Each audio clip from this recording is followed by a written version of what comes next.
Hearty welcome to all knowledge seekers to my channel. This is Dr. Madhusudan Rao Kadapa.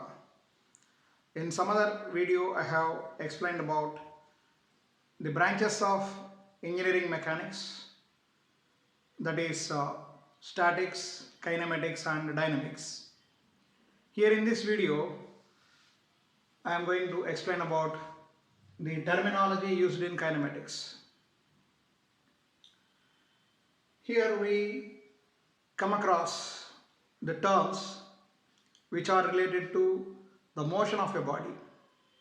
But in kinematics, as explained before, kinematics is the branch of mechanics in which we study only the motion of a body without reference to the cause of motion.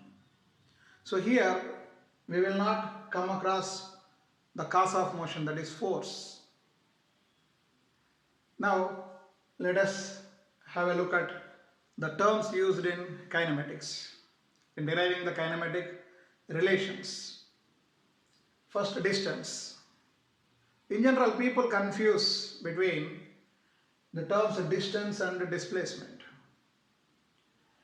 We use the term distance to indicate or mention the actual length of the path travelled between 2 points. Suppose A and B are two distinct points or two distinct places. From A to B, if one has to reach from A to B, he may follow any path, maybe like this, or maybe like this, or maybe some other path like this. So this is how all our bus or train or any other roads or tracks will be. So distance is the length of the path travelled by an object while moving from one point to the other point. So here if you look at these three different paths, path 1, path 2, path 3, these three paths differ in length.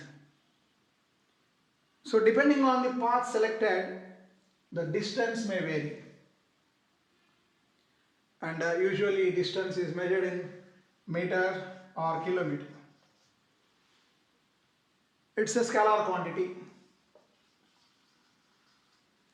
Means it has only magnitude but no direction. And coming to the displacement, it is the shortest distance between 2 points. Suppose if you draw a straight line between A and B, it is the displacement. Or we may define displacement as the change in position of a body. In a Cartesian coordinate system, suppose you have 2 points A and B which may have some coordinates, then when a body moves from A to B, its displacement or change in position is the distance between, that means the distance between 2 points we have some relation. So the shortest distance between 2 points is called displacement. So displacement has a reference to direction, whether the body is moving from A to B or B to A. So it's a vector quantity since there is both magnitude and direction. It's a vector quantity. Similarly, we have two terms, speed and velocity. As we have two terms, distance and displacement, here also we have speed and velocity. Now the rate of distance travelled, or else the distance travelled per unit time is called speed. Since the distance is scalar quantity, time is also a scalar quantity, speed is also a scalar quantity. So the distance travelled by the body divided by time taken to travel that distance will give you the speed. In general, when we talk about a bus or train, we use this term speed. It travels at a speed of 72 kmph or 60 kmph, like that. And coming to the term velocity, the rate of displacement, or otherwise the ratio of displacement and time, or displacement per unit time, is called velocity. Here, as displacement is a vector, velocity is also a vector, but it has both magnitude and direction. See, in general, while solving problems, we come across problems like a body is, or a stone is thrown vertically upwards with a velocity of 30 meters per second. Here we are referring to the direction. The body is thrown vertically upwards, or a freely falling body, or an object is projected at an angle of 30 degree or 45 degree, or a body is thrown vertically upwards from the top of a tower, or a body is thrown horizontally from the top of a tower. So in all these cases, there is reference to direction, so we use the term velocity in all these cases. A body is thrown horizontally from the top of a tower with a velocity of 30 meters per second, or a body is projected vertically upwards with a velocity of 45 meters per second, or a body is projected at an angle of 45 degree with a velocity of 60 meters per second, like that. So velocity is a vector which is the rate of displacement. Now here, in case of velocity, we come across three terms like uniform velocity, variable velocity, and in some cases we use this term instantaneous velocity also. While solving problems, we come across these kind of terms. Now what is uniform velocity? Suppose when we study the displacement of a body over some regular intervals of time, say each interval is 5 seconds. So in each of these 5 seconds, if the body makes equal displacement, suppose 10 meter, 10 meter, 10 meter, 10 meter, 10 meter, then each 5 seconds its displacement is 10 meter. That means the body makes equal displacements in equal intervals of time.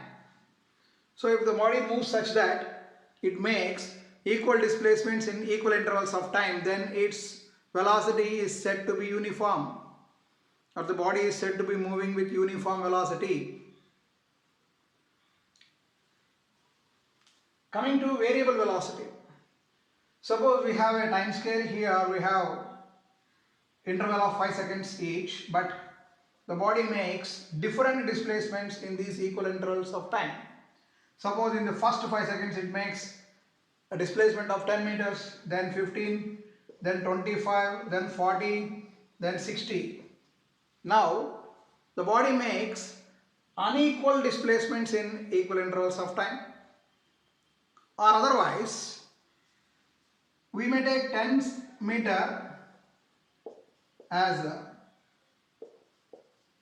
displacement, but it takes for first 10 meters it may be 5 seconds, for next 10 meters it may be 4, next 3, then next 7, again 2, like that. Suppose if it makes equal displacements in unequal intervals of time, in either case, whether the body makes unequal displacements in equal intervals of time or equal displacements in unequal intervals of time, in both the cases the body is said to be moving with variable velocity.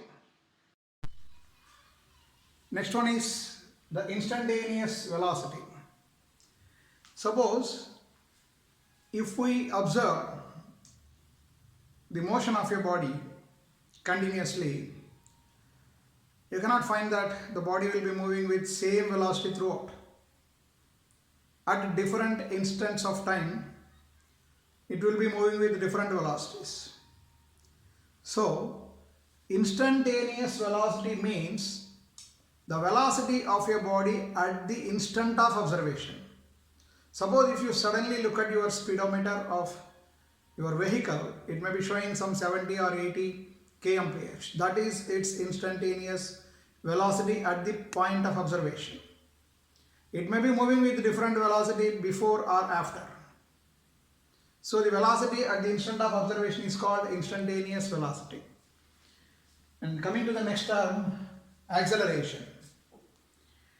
As we have uniform and variable cases in velocity, here in acceleration also we have uniform acceleration and variable acceleration. Now let us see what is acceleration. So in general, a body may not move with a constant velocity throughout. There may be some increase in velocity or decrease in velocity. Suppose if a body is moving with some initial velocity u, and after some time, a small interval of time, its velocity changes from u to v, and the time taken for this change in velocity is t, then the rate of change of velocity, that means per unit time how much velocity has been changed, is called acceleration. So acceleration is rate of change of velocity. Mathematically, acceleration is change in velocity per unit time, that is final velocity minus initial velocity by time. Here we have final velocity is v and initial velocity u. V minus u is the change in velocity by time taken for that change is t. So v minus u by t is equal to a. Coming to this term, uniform acceleration. That means this rate of change of velocity may also be sometimes uniform, sometimes may be variable. Accordingly, we have uniform acceleration and variable acceleration. Suppose the body moves such that its velocity changes in velocity takes place like this, say 0, 5, 10, 15, 20, 25. Over a period of 25 seconds time, if you observe, if its velocity changes from 10 meter per second, then again in next 5 seconds it may change to 20, then 30, then 40, then 50. Here the changes in velocity, that means at the end of 5th second this speed is or velocity is 10, at the end of 10 seconds it is 20, at the end of 15 seconds it is 30, at the end of 20 it is 40, at the end of 25 seconds it is 50. That means in every 5 seconds the velocity increases by 10 meter per second. That means there are equal changes in velocity in equal intervals of time. Then its acceleration is said to be uniform. Conversely, if there are unequal changes in velocity in equal intervals of time, like in first 5 seconds the change in velocity is 10 meter per second, in next 5 seconds the change in velocity is 15, that means it is more accelerated, in next 5 seconds it is 25, in next 5 seconds again maybe 20 or then maybe 5. Now the changes in velocity in equal intervals of time are different. So if there are unequal changes in equal intervals of unequal changes in velocity in equal intervals of time, or equal changes in velocity takes place in unequal intervals of time, in either case the acceleration is said to be variable. So if equal changes in velocity takes place in equal intervals of time, then acceleration is uniform. if equal changes in velocity takes place in unequal intervals of time, or unequal changes in velocity takes place in equal intervals of time, in both the cases the acceleration is said to be variable. And coming to the other term, retardation. Here it is not always necessary that the change in velocity, that is final velocity minus initial velocity, to be always positive. Sometimes velocity may decrease. In such case, the change in velocity will be negative. So the acceleration will also become negative, because final velocity minus initial velocity is negative, acceleration is also negative. The negative acceleration is called deceleration or retardation. So these are the important terms that we use in kinematics. In the next video, I will explain the important kinematic relations. Thank you very much.